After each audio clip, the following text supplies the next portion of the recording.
Okay, so I had to redo this. Hey everybody, it's your boy Nerdicane.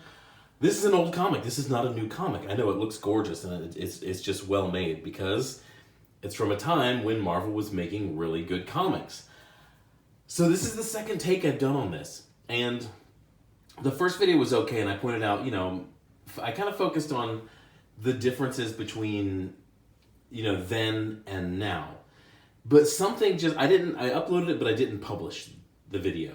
I don't think I did. I hope I didn't. But something was bugging me about the video, and I couldn't figure out what it was.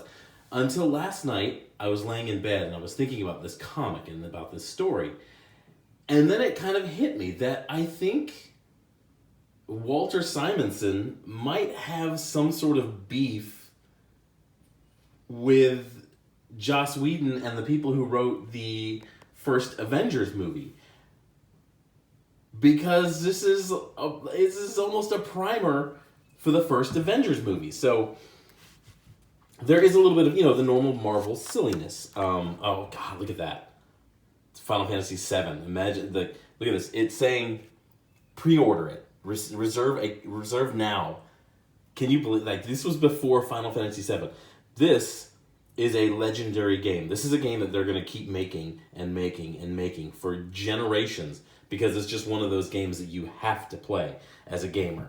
So they, God, I remember when Marvel used to do this. It would fold out and would kind of give you a little synopsis. That way they're not wasting these pages telling you the stuff that happened before.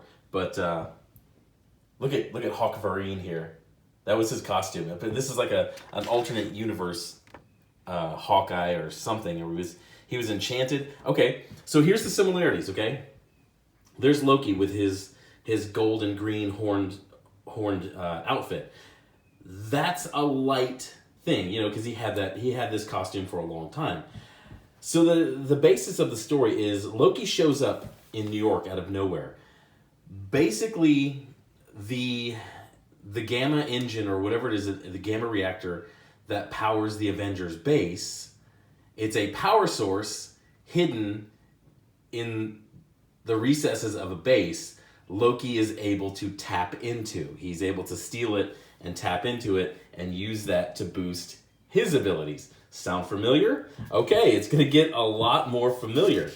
So Loki shows up, and granted he doesn't have an alien army with him, and he's like 1,000 feet tall, but he shows up in Manhattan and is running amok, basically saying, okay, I rule this place now because I'm here and I'm very powerful. And look at this. Thor hanging off of the wall, that's Hulk. That's Hulk from the movie. There's also, this deals with a little bit of alternate universe. This is a Scarlet Witch from the alternate universe. There's a Thor from the alternate universe.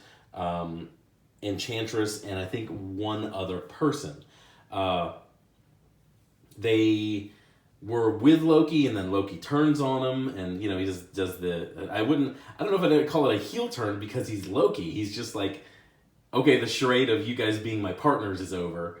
Now I'm gonna be me again. But he basically throws them away, and I found it just so funny that I can't believe Loki turned on us. It's like, all this whole thing with the impeachment. It's like, I can't believe people think that the case was really weak. It's just, I find it funny in 2020, things like that. But, so Loki shows up and enchants Hawkeye, winds up changing Hawkeye to his side through an enchantment. Once again, sound familiar? The rest of the story is, it's pure, it's a lot of, it's standard Marvel fare there. I wanted that to focus. The women look good, the men look good. I have a little bit of a problem with those hips. Those are weird for, a woman's hips. But all in all, this book is just really well put together. You see the heroes struggle. The heroes get their butts kicked by Loki, and they sort of have to go back to a safe house and make a better plan.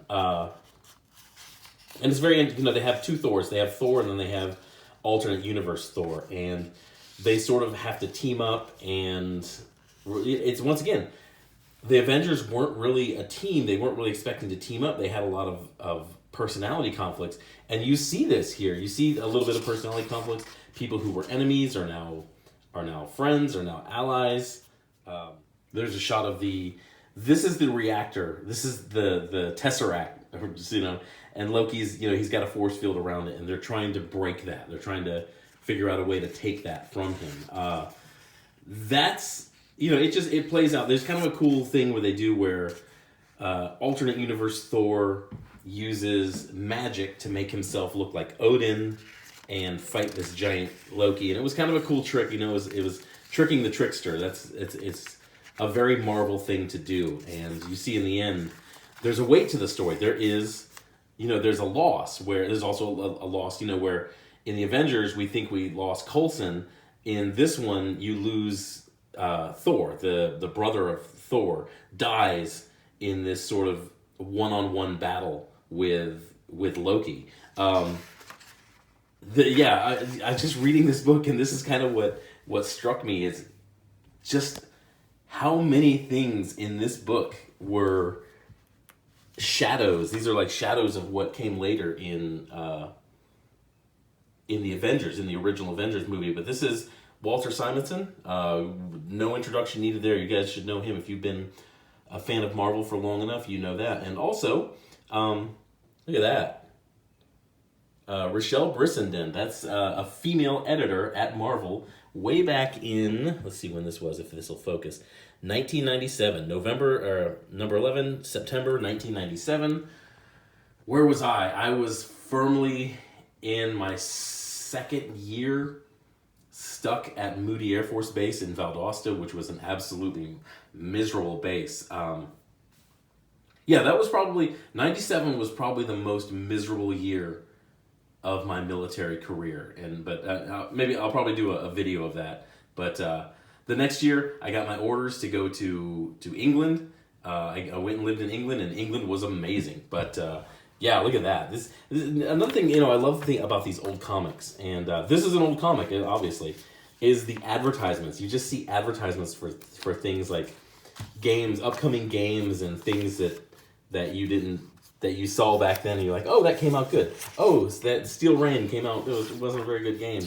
But one of the cool things is there's an X-Force book that after people stop reading X-Force, look at this.